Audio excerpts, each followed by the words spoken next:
you by Kuku FM. Download the app now.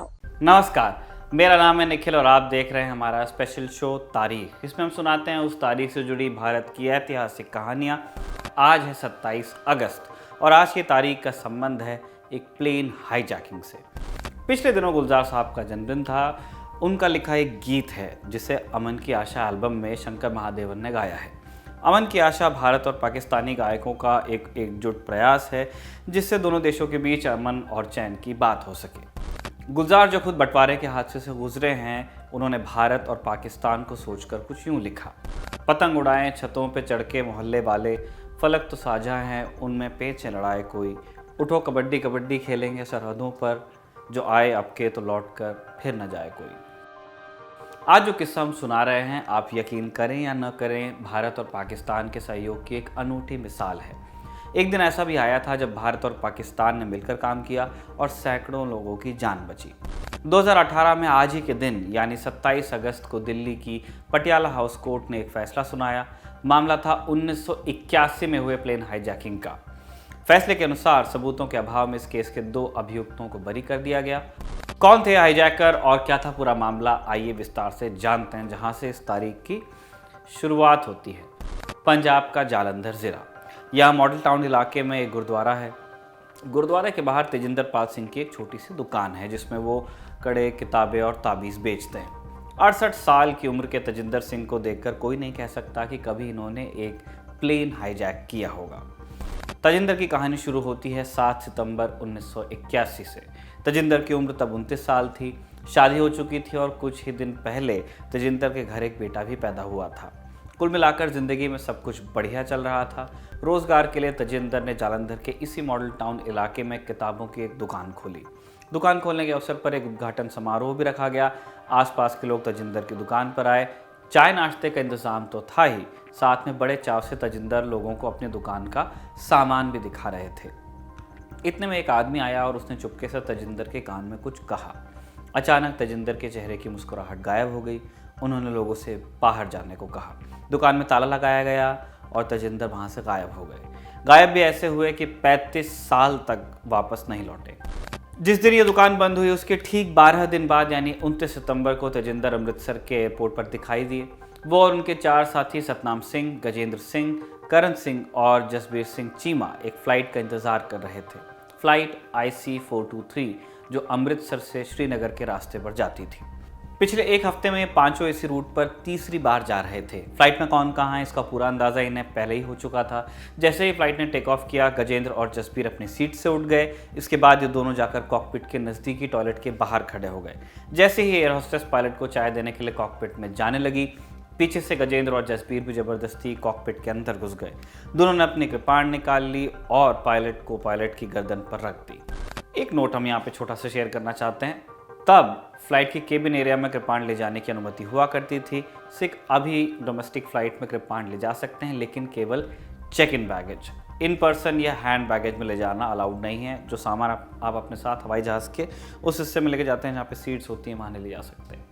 खैर, वापस किस्से पर लौटते हैं। गजेंद्र और जसबीर ने पायलट और को पायलट को अपने कब्जे में कर लिया था। इधर केबिन में तेजिंदर, सतनाम और करण भी अपनी सीट से खड़े होकर बीच गलियारे में आ गए। इसके बाद इन तीनों ने भी अपने कृपाण निकाल लिए। सतनाम ने कृपाण अपनी कलाई पर दे मारा और खून से सना हुआ हाथ हवा में उठाया। ये लोग जताना चाह रहे थे कि ये मामला सच में सीरियस है, कोई उन्हें हल्के में ना ले। इसके बावजूद कुछ लोग घबराहट के मारे शोर मचाने लगे। इस पर तेजिंदर ने एक कपड़े में लपेटे हुए 3 ग्रेनेड निकाले और कोऑपरेट न करने पर प्लेन को उड़ा देने की धमकी दी। इसके बाद उन्होंने पायलट से कहा, प्लेन को लाहौर ले चलो। प्लेन लाहौर पहुंचा, जहां उसे लैंडिंग की इजाज़त मिल गई।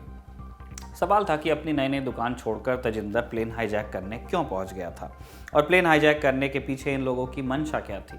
दरअसल इसके कुछ ही दिन पहले पंजाब में जर्नैल सिंह भिंडरावाले को पुलिस ने गिरफ्तार कर लिया था।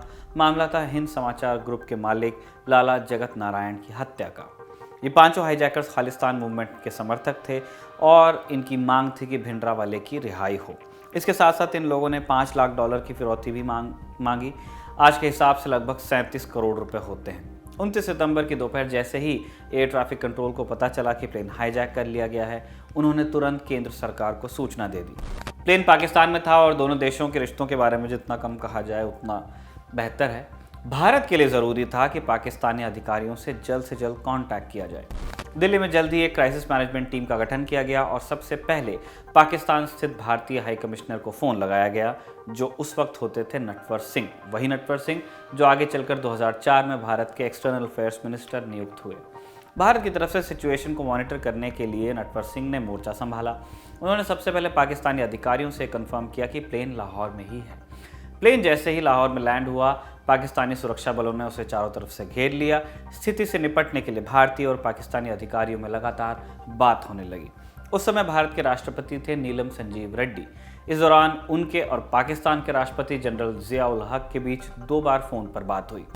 अचरज की बात थी कि जिया ने रेड्डी को पाकिस्तान के पूर्ण सहयोग का आश्वासन दिया। साथ में ये भी कहा कि मुसाफिरों की सुरक्षा अब पाकिस्तान की जिम्मेदारी है। प्लेन में कुछ विदेशी यात्री भी थे। मामला अंतर्राष्ट्रीय स्तर पर ना पहुंच जाए, शायद इस वजह से जिया ये कह रहे थे। कारण जो भी हो, पर इस मामले में पाकिस्तान से भारत को पूरा सपोर्ट मिल रहा था। इसके बाद नटवर सिंह ने पाकिस्तान में लेफ्टिनेंट जनरल लोधी से बात की, जो उस वक्त लाहौर में थे। लोधी ने उन्हें बताया कि वो एक रेस्क्यू ऑपरेशन प्लान कर रहे हैं। इसके लिए पाकिस्तान के स्पेशल सर्विस ग्रुप SSG के कमांडो की एक खास टीम बुलाई गई थी। लेफ्टिनेंट जनरल लोधी जिनकी हमने बात की अभी, वो पाकिस्तानी फौज का हिस्सा थे। SSG की जिस टीम की हम बात कर रहे हैं वो जर्मनी से कुछ ही महीने पहले ट्रेनिंग लेके लौटी थी। लेफ्टिनेंट जनरल लोधी के इंस्ट्रक्शन थे कि जब तक भारत सरकार ग्रीन सिग्नल ना दे तब तक कोई कार्रवाई न की जाए। इस बीच पाकिस्तानी अधिकारियों ने हाईजैकर्स के साथ लगातार कम्युनिकेशन बनाए रखा, जिसके नतीजे में बच्चों और औरतों को रिहा कर दिया गया। अब प्लेन में क्रू को मिलाकर कुल 50 लोग बचे थे। रात 10:30 बजे नटवर सिंह ने फॉरेन सेक्रेटरी को फ़ोन करके रेस्क्यू ऑपरेशन की इजाज़त मांगी। फॉरेन सेक्रेटरी ने उनसे कहा कि ऑपरेशन कब करना है इसका निर्णय वो खुद लें। आधी रात के कुछ ही देर बाद नटवर सिंह ने लेफ्टिनेंट जनरल लोधी को ऑपरेशन की इजाज़त दी। लेफ्टिनेंट जनरल लोधी ने रात 12:30 बजे एक कमांडो को मेंटेनेंस स्टाफ बनाकर प्लेन में भेजा ताकि वो अंदर के हालात का मुआयना कर सके। हाईजैकर्स के पास पिस्तौल नहीं थी, कृपाण भी कोई बहुत बड़ा खतरा नहीं था, लेकिन हाईजैकर्स बार बार ग्रेनेड से विस्फोट की धमकी दे रहे थे। डर था कि ऑपरेशन के दौरान अगर ग्रेनेड फटते हैं तो सबकी जान को खतरा हो सकता है। SSG कमांडो बहाने से सभी हाईजैकर्स के पास गया बारी बारी से। उसने नज़दीक से उन ग्रेनेड्स को चेक किया। ग्रेनेड्स एक कपड़े में बांधे गए थे। SSG कमांडो ने चुपके से कपड़ा खोलकर देखा, तब पता चला कि वो ग्रेनेड नहीं, अमरूद और संतरे थे। उसने बाहर खड़ी टीम को ग्रीन सिग्नल दिया। इसके बाद SSG की टीम प्लेन में घुसी और उन्होंने 5 हाईजैकर्स को कब्जे में ले लिया। बाकी बचे यात्रियों को आसानी से छुड़ा लिया गया। इसके बाद दिल्ली में अगली सुबह कैबिनेट ने एक प्रस्ताव पास किया। प्रस्ताव में पाकिस्तान और राष्ट्रपति जनरल जिया उल हक को उनकी मदद के लिए धन्यवाद दिया गया। इसके अलावा 5 हाईजैकर्स के प्रत्यर्पण के लिए पाकिस्तान के पास एक औपचारिक अनुरोध भी भेजा गया, लेकिन पाकिस्तान ने हाईजैकर्स को भारत भेजने से इनकार कर दिया क्योंकि दोनों देशों के बीच में प्रत्यर्पण संधि भी नहीं थी। पाकिस्तान की अदालत ने 1986 में उन्हें उम्र कैद की सज़ा सुनाई। बड़ी कोशिशों के बाद सन 2000 में पाकिस्तान 2 लोगों को भारत को सौंपने को राज़ी हुआ, तजिंदर और सतनाम सिंह। भारत आकर इन दोनों पर दोबारा मुकदमा चला। 2011 में पंजाब पुलिस ने दोनों के खिलाफ मुकदमा दायर किया, लेकिन कोर्ट में तजिंदर और सतनाम के वकील ने दलील दी कि दोनों पाकिस्तान में सज़ा काट चुके हैं और एक ही मामले में 2 बार सज़ा देना अन्याय होगा। दोनों के इकरारनामे के अलावा पुलिस के पास कोई गवाह भी नहीं था। इसके बाद 2018 में दिल्ली की एक अदालत ने दोनों को बरी कर दिया, जैसा कि हमने आपको बताया भी। सतनाम सिंह तो अपने परिवार के पास चले गए, लेकिन तजिंदर की पत्नी और बेटे ने उनसे मिलने से मना कर दिया। गुस्सा हाईजैकिंग से ज़्यादा इस बात का था कि वो चंद दिनों के बेटे को छोड़कर बिना किसी को बताए गायब हो गए। इस कहानी का एक एपिलॉग भी है। पाकिस्तान और भारत के रिश्तों के इतिहास को देखें तो ये घटना एक अनोमली है। इससे पहले या इसके बाद शायद ही भारत और पाकिस्तान ने किसी मामले में इस तरह मिलकर काम किया। पाकिस्तान के सहयोग का कारण जो भी रहा हो, ये फैक्ट है कि पाकिस्तान ने इस स्थिति में भारत का पूर्ण सहयोग किया था, एटलीस्ट सभी यात्रियों को सुरक्षित प्लेन से उतार लिए जाने तक। अमेज़ॉन प्राइम पर हाल ही में एक फिल्म रिलीज़ हुई है, नाम है द कुरियर। फिल्म में बेनेडिक्ट कम्बरबैच ग्रेविल नाम के एक इंग्लिश व्यापारी का रोल करते हैं। बैकग्राउंड है 1960 में कोल्ड वॉर के दौरान हुए क्यूबा मिसाइल क्राइसिस का।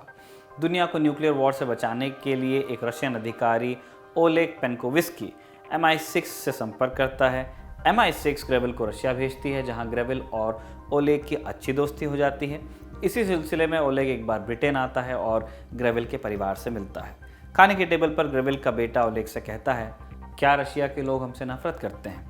ओलेग जवाब देता है, हमारे राजनेता तुम्हारे राजनेताओं से नफरत करते हैं और ऐसे ही तुम्हारे नेता हमारे नेताओं से। ये बात कभी मत भूलना। लेकिन दोनों तरफ के लोग, जैसे कि तुम्हारे पिता और मैं, हम साथ वक्त बिताते हैं, साथ बिजनेस करते हैं, यहाँ तक कि हम एक दूसरे के परिवार से भी मिलते हैं। जैसे कि मैं तुम लोगों से मिल रहा हूँ। हो सकता है कि हम केवल 2 लोग हों, लेकिन ऐसे ही बदलाव की शुरुआत होती है। ये बात रूस और अमेरिका के संदर्भ में थी, बाकी इशारा आप समझ गए होंगे। आज के लिए इतना ही। तारीख के इस शानदार एपिसोड को लिखा था हमारे साथी कमल ने और कैमरे पर इसे रिकॉर्ड किया था हमारे दोस्त मिथिलेश ने। देखते रहिए दी लर्न टॉक।